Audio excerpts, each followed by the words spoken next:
창세기 14장 17절에서 20절 말씀 우리 함께 합독하시겠습니다.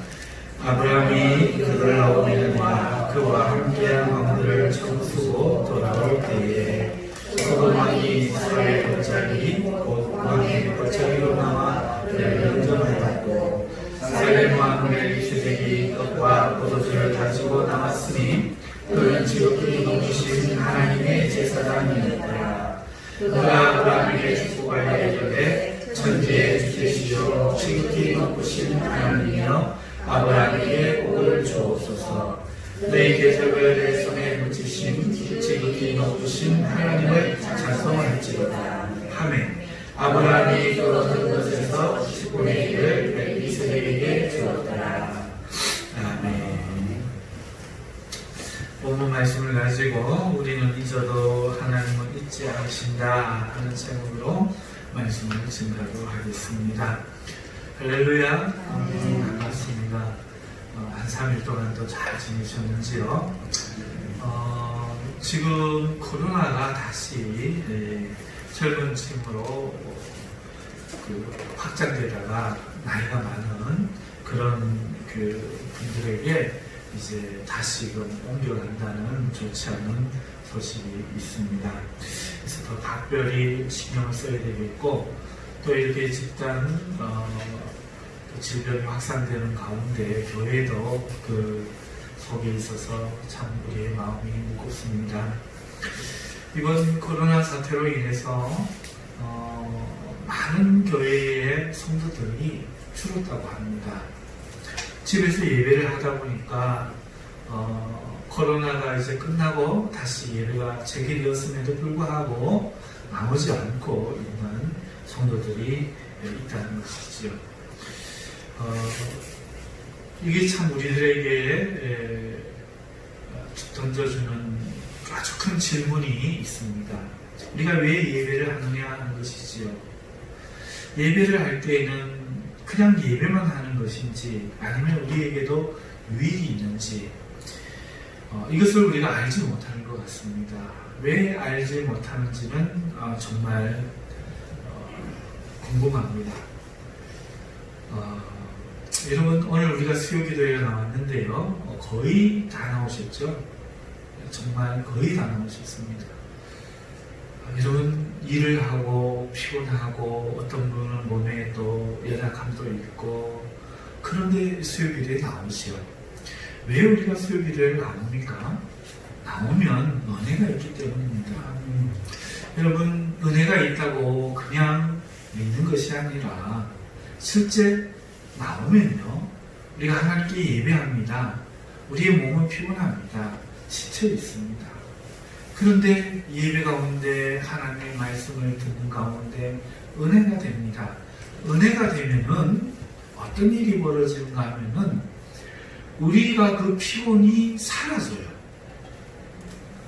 몸이 안 피곤하다는 얘기가 아닙니다. 몸은 여전히 그대로입니다. 내 삶의 문제도 변하지 않았습니다. 그런데 예배를 드리는 가운데 은혜를 받고 나면 피곤한 몸이 편안하게 느껴져요.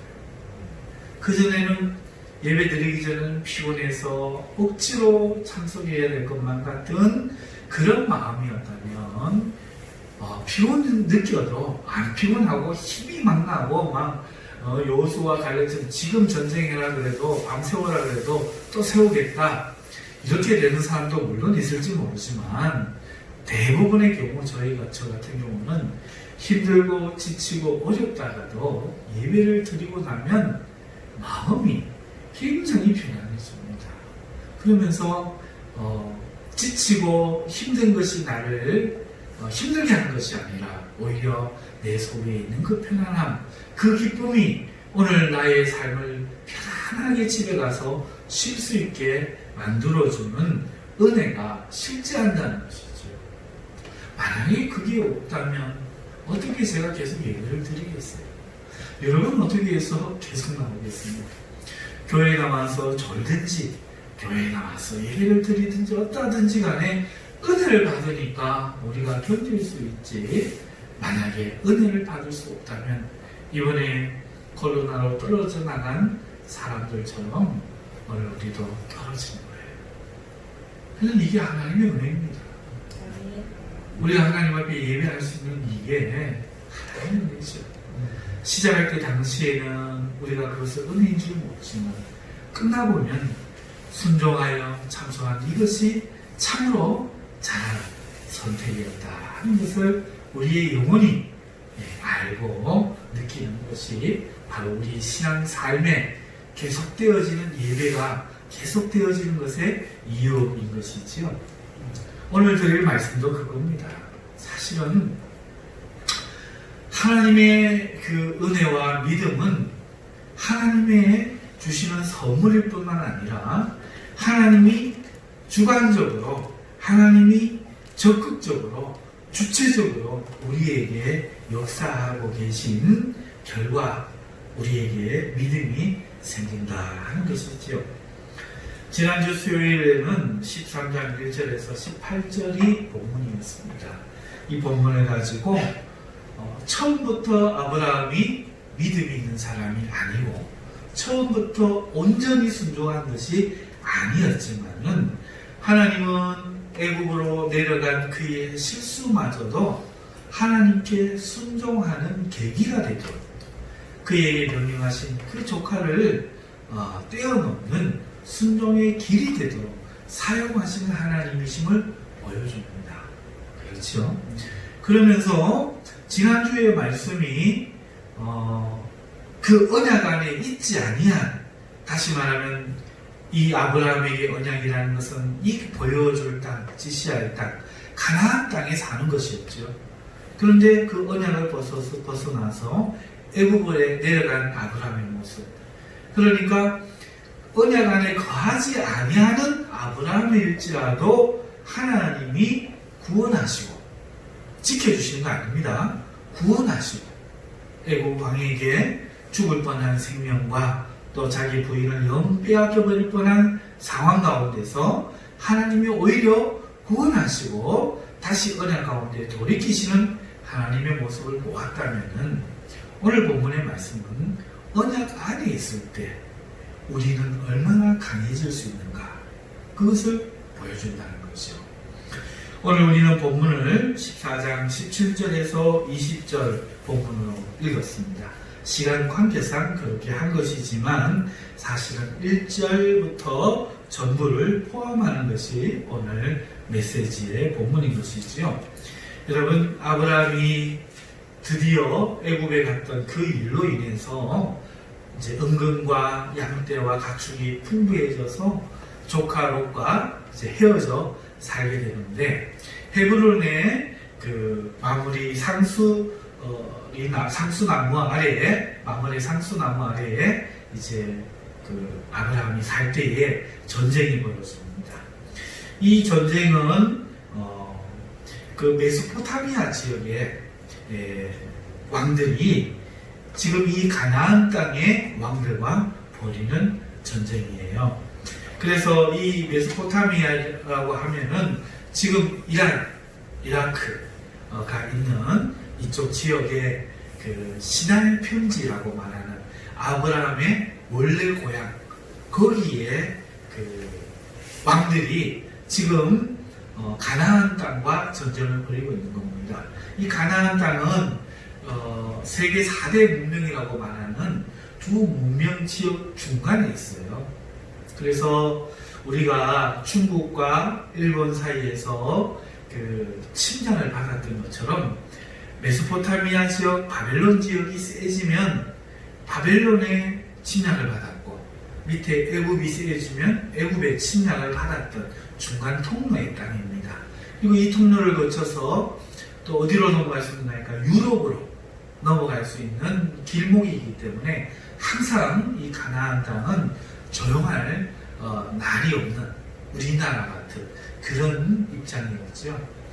자, 그런데 바벨론 그리고 이집트, 이 4대 문명의 두 발생지가 있는 곳에 아무래도 군사력이 더 강했지 않겠습니까? 자, 그래서 이 시나이 땅에 있는 다섯 왕, 네 왕이 연합국을 이루어서 이 가나안 땅에 있는 다섯 왕과 전쟁을 벌입니다. 이 소돔을 비롯한 다섯 나라는 12년 동안에 엘람 왕 그돌라오멜을 섬겼는데 13번째 되던 해에 12년을 섬겨놓고 13년째 그만 안 섬겼어요. 이 말은 조공 같은 것을 보내지 않았다는 것이죠. 자, 그렇게 되자 이것을 괘씸하게 여기고 이대로 두면은 이제 우리를 우습게 여기고 더 이상 우리를 섬기지 않을 것이다 생각한 엘람 왕 그돌라오멜이 자기를 돕는 동맹 세 왕과 함께 이제 14년째 되던 해에 군대를 일으켜 내려옵니다. 내려오면서 중간에 있는 아직은 나라를 이루지 못하고 있던 족속들을 다 쳐요. 자, 이렇게 되자 소돔 왕과 왕들은 국가를 이루고 있던 나라들은 위기를 느낍니다. 그래서 연합해서 시딤에 모여서 대항하여 싸우려고 했지만 상대가 되지 않고 그만 패하고 말지요. 자, 그 와중에 소돔 땅에 살고 있던 아브라함의 조카 롯과 그의 권속들이 모두 이 그돌라오멜 왕의 연합국의 포로가 되고 또 그 재산을 빼앗긴 채 이제 포로가 돼서 위로 올라가고 있던 중입니다. 이 소식을 헤브론에 있던 아브라함이 듣습니다. 듣고는 자기 집에서 훈련을 시키며 데리고 있었던 318명, 전쟁을 벌이는데 318명 갖고 되겠습니까? 그런데 318명을 데리고 이제 단이라고 하는 이스라엘 땅의 가장 북쪽 헬몬산 위쪽 지방까지 쫓아갑니다. 북경 지역까지 쫓아갔고 그 밤에 급습을 합니다. 그러자 놀라운 일이 벌어집니다. 이들이 놀라가지고 호텔에서 다시 다메섹 댐으로 내려오는데 거기까지 쫓아내고 와서 그 사람들 다 퇴폐시키고 빼앗겼던 재물과 그 다음에 조카와 그리고 조카의 재물과 그의 부녀들과 친척을 다 찾아가고 오는 아주 놀라운 일이 벌어집니다. 나라와 나라의 전쟁 가운데 개인이 318명을 데리고 가서 싸우다니요. 우리나라의 남자들, 대한민국 남자들이 이야기하는 뻥 중에 17대1의 전투가 있답니다. 그래서 옛날에 내가 소시적에 어디 갔는데 불량한 사람 17명 갖고 붙어가지고 이렇게 저렇게 여차저차 하면서 때려 눕혔다는 그런 이야기를 들으면 우리가 웃죠. 자, 그런데 이보다 더 심각한 이야기죠. 318명을 데리고 전쟁에서 승리하다니 아브라함의 마음을 알 수 있죠. 조카 롯을 얼마나 사랑했는가. 목숨도 아끼지 않을 만큼 죽을 각오를 한 것이죠. 자, 그런데 이 인간적인 아브라함을 조금 짚고 넘어갑시다. 이야기의 본론 중심은 아닙니다. 여러분, 살려면 아브라함처럼 좀 우리도 살 필요가 있어요. 물론 부족한 게 많은 사람입니다. 그렇지만요, 훌륭한 점도 많아요. 여러분, 비록 자녀가 없었지만 자기 아내를 지금 우리 현대에 사는 남자들이 이해하듯이 여자로 인격적으로 대하지 못했지만, 하나님을 지식적으로 잘 알지는 못했지만, 그러나 가족에 대한 사랑은 대단했고, 무엇보다도 혈육에 대한 사랑이 대단했고, 무엇보다도 그 의리에 있어서 비겁하지 않았다는 거예요. 가부장적으로 한 것이 아니라, 나만 살면 된다 한 것이 아니라 기꺼이 목숨을 내어놓을 만한 이런 인물이요. 또 여러분 보십시오. 자기 집에서 길러왔던 318명이 이 전쟁에 따라 나선다는 것은 그 주인을 위해 목숨을 건다는 거죠. 자기 기업을 하는 그리스도인들이 요새 욕먹는 거 보면은 아브라함은 좀 배워야 된다고 생각이 듭니다. 얼마나 자식같이 굴었습니다. 얼마나 그 종들을 잘 대해줬으면 그 다메섹 사람을 엘리에셀은 그 아브라함을 아버지처럼 섬기고 목숨을 걸었을까요? 그런데 그런 사람이 그 한 사람이 아니라 318명입니다.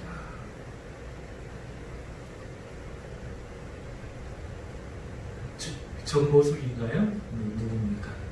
의리 외치는. 네? 말만 의리, 김보성 말만 의리가 아니라 그분도 의리가 있겠죠.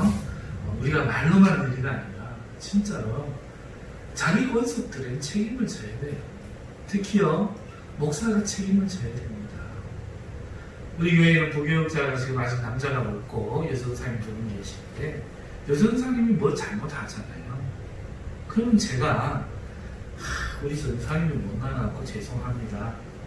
뭐 제가 그렇게 시킨 적이 없는데 일을 그렇게 하시네요. 그러면은 저는 의리가 없는 사람이에요. 제 탓입니다. 제가 그렇게 했습니다. 제가 책임지겠습니다. 그리고 뭘 해줘야죠? 이 의리가 필요합니다. 장로님은 성도들을 탓할 게 아니라 성도를 품어야죠. 권사님, 여자 성도님들 누구누구 흠볼 게 아니라 품어야죠. 그 의리가 있어야 됩니다. 아브라함이 그렇게 318명을 데리고 갈 수 있었던 이유는 그런 의리 때문이지요. 그러니까 인간 아브라함을 좀 보면은 다 알지는 못하지만 참 남자다운 사람이었다. 그래서 저는 바라기는 우리 요한 요셉 요나가 이렇게 좀 남자다움을 가지는 사람 되기를 바라요. 우리 요나도 보면은 뭐 세상에서 지혜가 많고 제 아들이긴 합니다만은 그런 사람은 아니지만 가지게 능력한 사람은 아니지만 그래도 동생이라고 먹을 거 사먹이고 선물 주고 챙기고 하는 모습 보면 참 마음이 좋아요. 형이 그래야죠. 형이 그래야죠.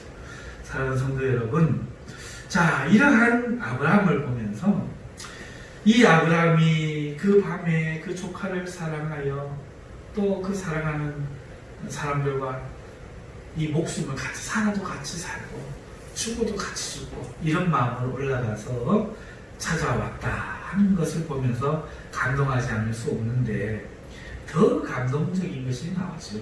그게 뭐냐 하니까 그때의 살렘 왕, 예루살렘 평화의 왕이죠. 예루살렘 왕이 멜기세덱이라는 사람이 있었는데 이분이 와서 그 아브라함을 마중하면서 축복하여 기도합니다.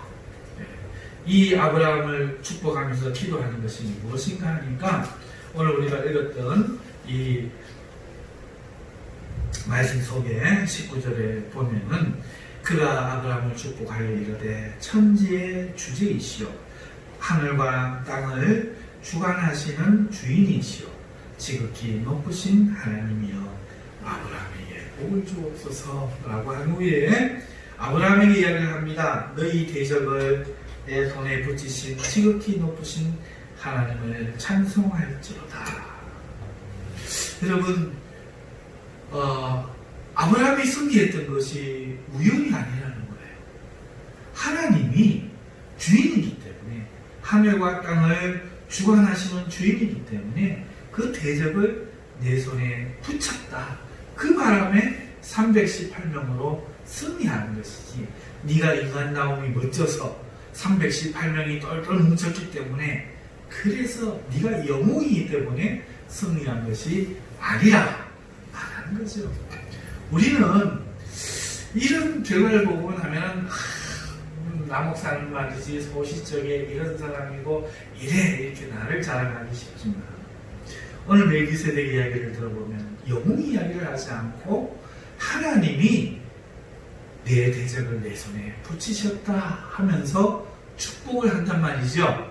자, 그러자 이 아브라함이 깨닫고 하나님에게 감사한 마음으로 그 살렘 왕 멜기세덱에게 얻은 것의 10분의 1을 주는 거예요.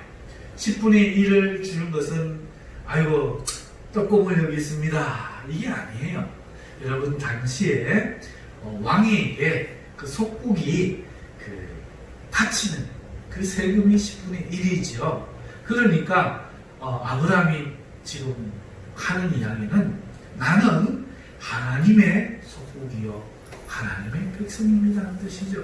그래서 지금도 믿음의 일을 들면서 11조가 폐하여졌다 이렇게 말하는 어리석은 그리스도인들이 있어요.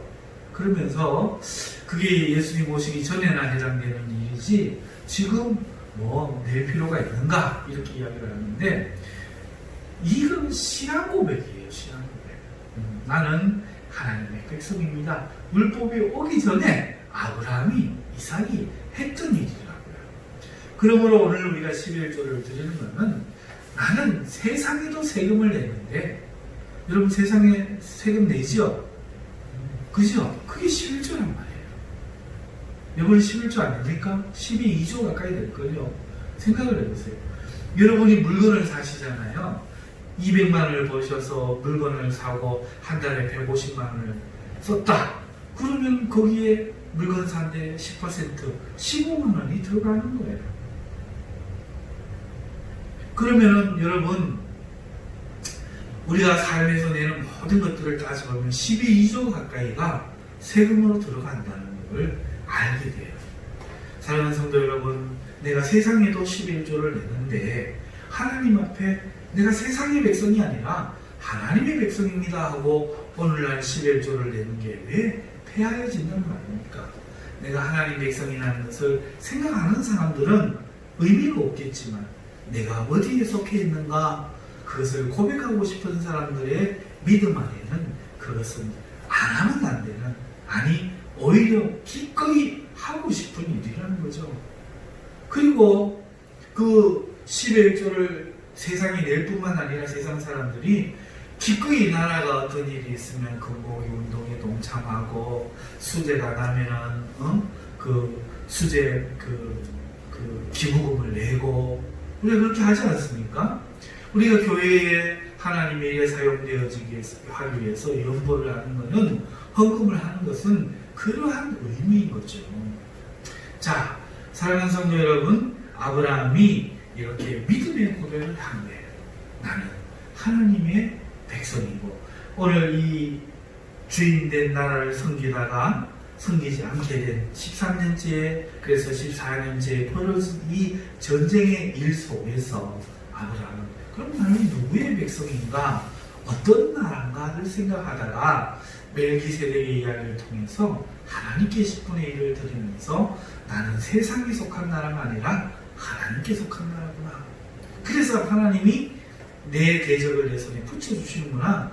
이렇게 깨닫고 믿음으로 누가 내라는 게 아닌데 당연히 내야지요 하면서 10분의 1을 하나님께 드리는 장면이 오늘 바로 이 말씀인 것이죠. 자, 그런데 이제 좋은 내용은 다 했으니까 나쁜 내용을 좀 한번 해보십시다. 그게 뭐냐 하니까 아브라함이 이 가운데 실수가 있어요. 그 실수가 뭐냐? 오늘 제가 드릴 메시지는 뭐냐? 이것은 조금 전까지는 전반적인 내용을 말씀드린 거고 아브라함이 실수가 있습니다. 자, 자기가 하나님께 속한 나라고 하나님이 자기의 주인이시라면 자, 전쟁이 벌어졌습니다. 그리고 자기 조카가 잡혀갔습니다. 그러면 어떻게 해야 됩니까? 첫 번째, 주인 있는 사람이 그러하듯이 하나님께 물어야죠.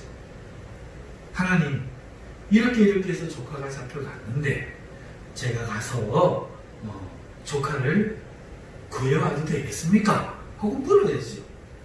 그런데 묻지 않아요. 그렇죠?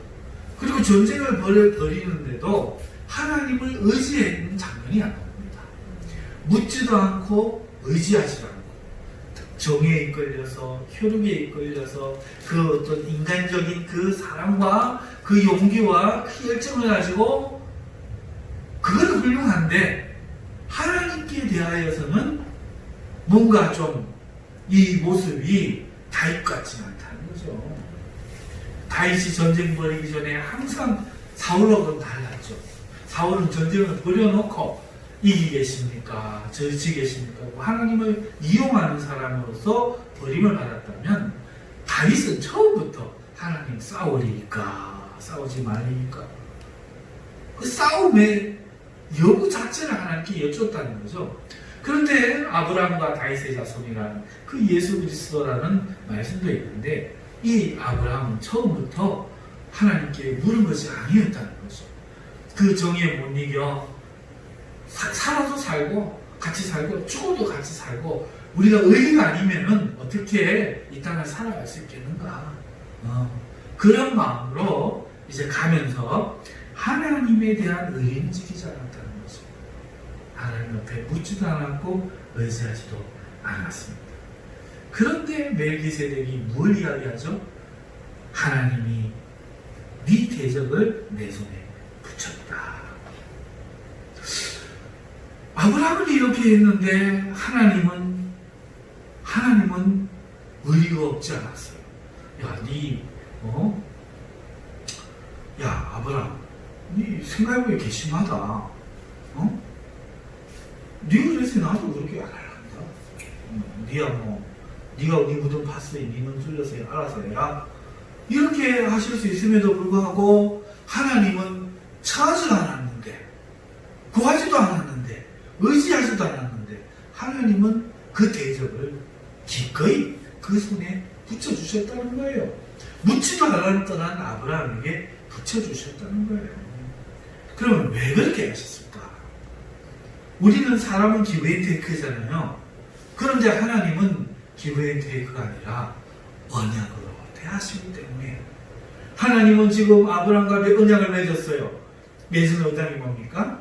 네가 내 친척과 고향과 아비의 집을 떠나서 내가 지시할 땅에 가라. 거기서 내가 너를 복에 거듭되게 하리라. 그 땅을 너와 내 자손들에게 주리라. 언약이 가나안 땅이라는 거예요. 그런데 지금 이 전쟁이 어디에서 벌어졌습니까? 가나안 땅에서 벌어졌으니까 언약 안에 있습니까? 언약 안에 있지 않습니까? 그러니까 언약 안에 있지 않았던 조금 전의 사건, 언약을 벗어나서 그 가나안 땅을 벗어나서 이집트로 내려갔을 때 어떻게 됐어요? 아브라함이 선택한 그 무모한 선택, 내려가는 그 선택과 자기가 살려고 비겁하게 누이라고 했던 그 선택 속에서는 어떻게 됐어요? 부인을 빼앗겼죠. 그런데 하나님이 구원을 해주신 거죠. 그런데 이보세요. 그보다 더 심각합니다. 이집트 왕도 벌벌 무서워했던 아브라함이 자기 조카 롯의 문제가 딱 걸리자 318명 데리고 이 불나방도 아니고 마차를 세우는 사마귀도 아니고 앞에 서가지고 발을 들고 318명 데리고 쫓아갔는데 가나안 땅이 있으니까 하나님이 언약 안에 있으니까 지켜주시죠. 하나님이 우리를 대하는 방식이 뭔지를 압니다. 우리를 기분대로 대하시면, 인간의 예대로 대하시면 하나님 앞에 설 사람이 아무도 없어. 아브라함도 여러분도 저도 오늘 얼마나 하나님을 인정하셨습니까? 얼마나 그 은혜에 감사하면서 하셨습니까? 얼마나 배은망들 가지 않고 영광을 돌리면서 살았습니까? 그런데 오늘 우리를 하나님이 안 미워하십니다.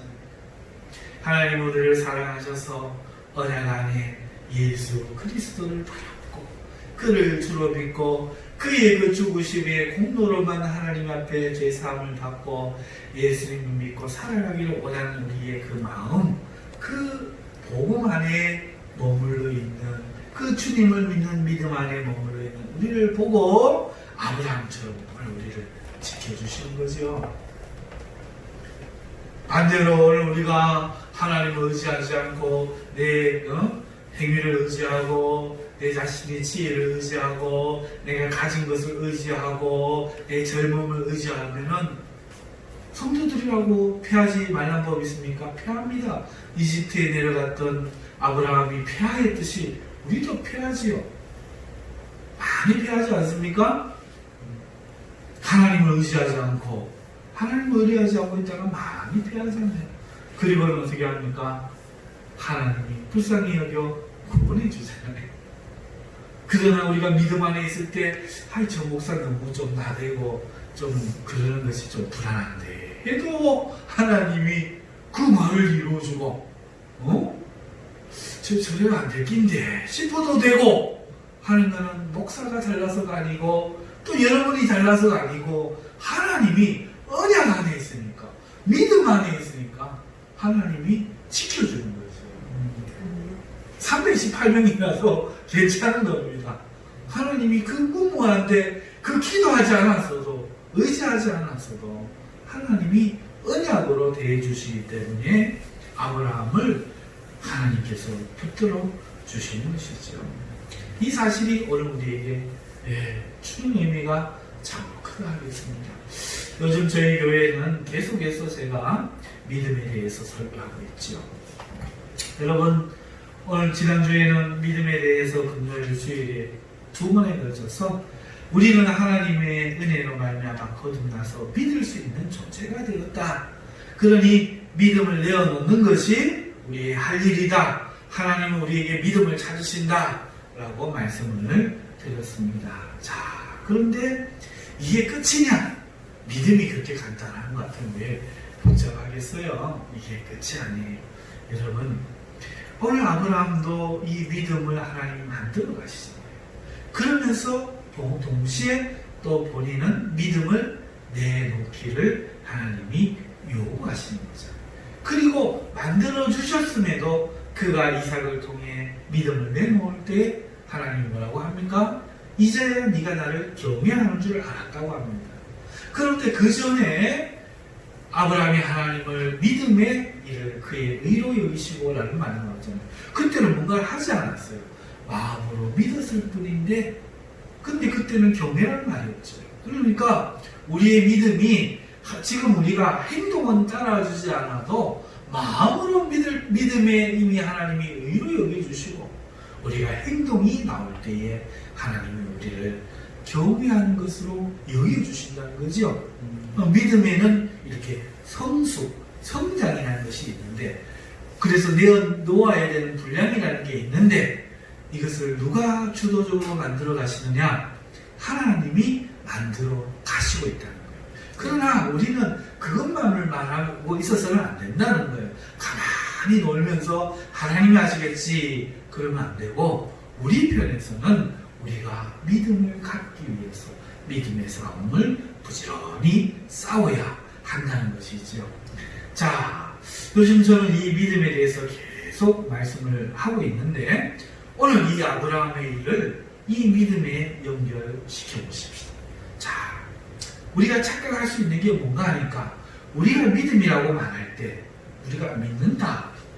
내가 하나님을 믿는다 할 때 이런 생각을 할 수 있다는 거예요. 아브라함의 경우를 보면은 내가 318명을 데리고 나가서 싸울 때에 하나님 도와주셔서 승리하게 될 것이다 라고 믿는 걸 믿음이라고 우리는 생각하기 쉽다.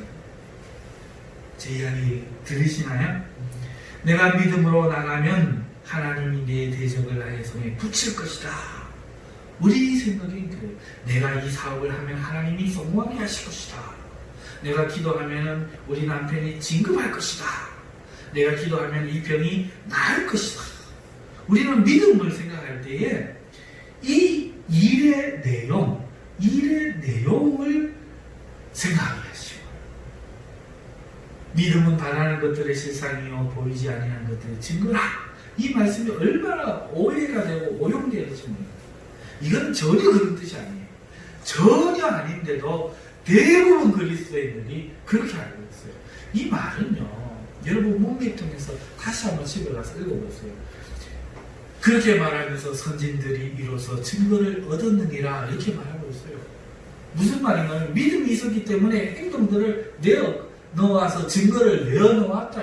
너희 행동을 증거로 내놓아라 이야기인데 우리는 그걸 완전 다른 이야기로 내가 믿음이 있었기 실상이야 이렇게 개념으로 이해한단 말이죠. 전혀 그런 말이 아닙니다. 믿음이 있느냐? 그럼 행동을 보여라 이거예요. 선진들이 이로써 증거를 얻었느니라 다른 말로 내어놓았느니라. 자기의 믿음이 있으면 믿음은 실상이니까 실상을 내놓았다. 실상으로 밤에 여리고를 무너뜨리고 아브람과 사라는 천막에 들어가서 알을 만들고 실상을 내놓았다 이게. 이해가 갑니까? 믿음의 선진들이 이로써 증거를 얻었느니라. 이게 해석을 얻었느니라 내어놓느니라 두 가지 해석이 있는데 내어놓았다 그래요. 에녹은 그렇기 때문에 믿음으로 하나님과 동행하는 증거를 내어놓았다. 그런데 오늘은 내 안에 믿음이 있는가? 실상이 약했는데 이런 개념을 얘기하면 문맥적으로 완전히 다른 해석이에요. 이 착각입니다. 그래서 그런 영향 때문에 오늘 우리는 어떻게 생각하는가 하니까 자 하나님을 믿읍시다. 믿음을 내놓읍시다 하면 우리는 대부분 그 함정에 빠져버린 거예요. 그럼 지금 필요한 건 38명밖에 없는데 이걸 데리고 나가서 전쟁을 벌이면 하나님 승리하게 해주시겠지? 이걸 의심이 들어? 아니야 믿음이 들어? 이거 싸워야 돼. 의심은 물러가. 318을 승리하는 거야. 반드시 승리하는 거야. 이런 결과적으로 이런 방향적으로 우리의 생각과 관념이 흘러간다는 거예요. 지금 이해하십니까? 내가 기도한 내용이 이루어질 것을 의심하지 않는 쪽으로 나의 믿음을 생각한다는 거예요. 자, 오늘 아브라함의 문제를 봅시다. 아브라함이 기도했습니까? 부탁했습니까? 의지하지 했습니까? 아닌데 하나님이 그렇게 하셨잖아요. 이것이 우리의 이 믿음의 내용을 통해서 믿음에 적용할 수 있도록 보여주는 것이 무엇입니까? 우리의 믿음의 정의라는 것은 이뤄야 된다는 거죠. 우리의 믿음은 일에 대한 믿음이 아니라 하나님에 대한 믿음이라 한다. 그 말이에요. 우리가 믿는다 할 때 가져야 할 믿음은 내가 믿고 싶은 내용에 대한 의심이나 확신 이런 게 아니라 그 결과가 아니라 하나님 그분 그 자체 그 믿음이어야 된다는 거예요. 하나님이 나를 사랑하시고 그 선하신 분이 지켜주실 것이다 하는 그분의 내용이어야 되지 하나님이 일을 이렇게 해주시기를 딱 결정해 놔놓고 그거를 의심이 안 될 때까지 믿고 그 믿음을 내놓으세요. 지금 이빨이 금이 될 줄 믿습니다. 믿습니다. 믿습니까? 이게 믿음이 아니라는 거예요. 그건 마귀도 할 수 있어요. 마귀도 기적과 이적을 체험잘 일으킵니다. 어떻게 우리나라의 금이빨 사건이 휩쓸도록 우리는 당합니까?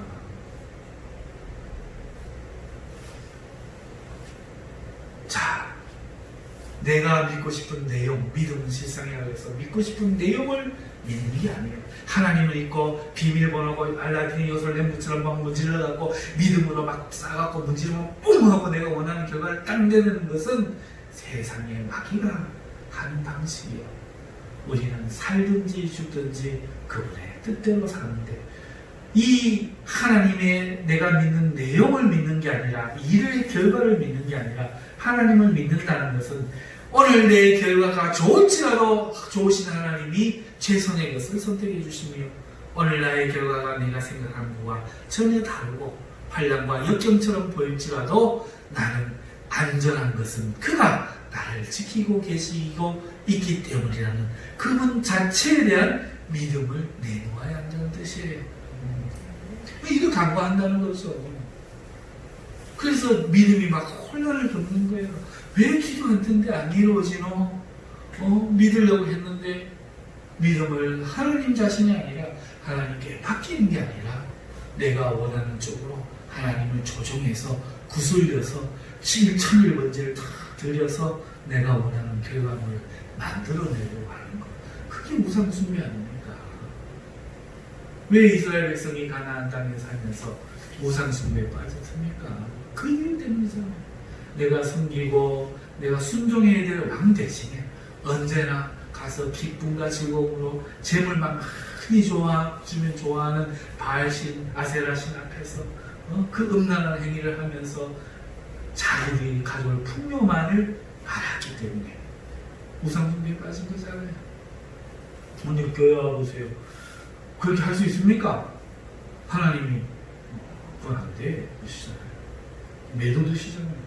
그러니까 내 마음대로 안 되잖아요. 내 마음대로 안 되니까 우리 애들이 어려서는 아빠밖에 없어. 우리 딸내미가 그러면 아빠랑 결혼할 거야 그러고 엄마랑 장가갈 거야 그러고 하던 그 아들 딸들이 커서 내 인생에는 나의 거 아이 고만요. 고만 가서 써보세요. 그러면 나가보잖아요. 교회 와서 신앙생활 좀 하겠다고 해놓고 좋으신 하나님이 내 기도를 들어주신 하나님으로 와서 알고 섬기다가 죄 짓는 거 안 돼, 쾌락 안 돼, 뭐 안 돼, 뭐 안 돼 하니까 그럼 다 오버리잖아. 코로나가 다 와버렸구만. 아유, 내가 괜히 그 교회가 안 자꾸 예배도 집에서 이렇게 예배도 잘.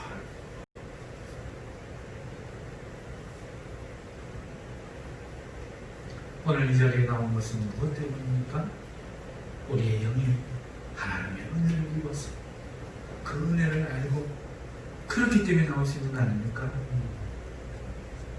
그게 아니라 우리도 그들처럼 무지하게 나온다면 이것은 얼마나 큰 비극입니다. 사랑하는 성도 여러분, 말씀을 맺어봅시다.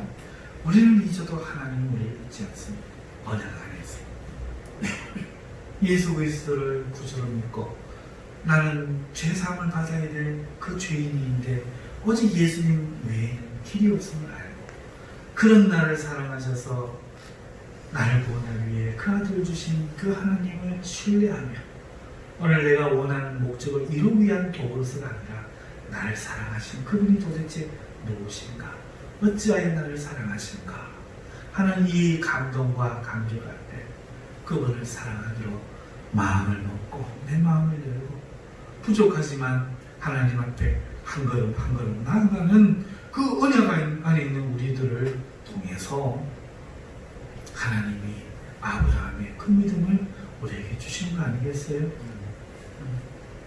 우리는 그 하나님을 믿는 거죠. 내 삶이 때로는 이해가 안 되고 하나님이 이끄신 그 길들이 때로는 내가 이해가 안 되고 내가 원하는 방향이 아니라 할지라도 이제는 그 하나님이 내 평생에 이끌어 오신 것을 봤을 때 정말 좋으신 하나님이시구나. 그 하나님을 말씀으로 깨닫게 하시는 하나님의 은혜를 느끼면서 하나님은 이런 분이시구나 알게 되면서 우리는 경험적으로 우리는 신앙의 성경을 통해서 하나님이 누군지를 알게 되고 믿게 되고 사랑하게 되니 이제 신뢰하게 되는 거죠.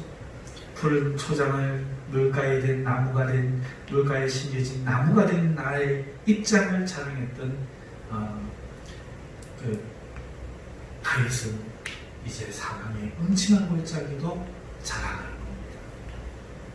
하나님을 신뢰하는 거죠. 그가 나의 목자시다. 나는 그의 양이다. 그게 오늘 아브라함이 고백한 11조 아닙니까? 하나님이 나의 왕이시다. 섬기는 나라다.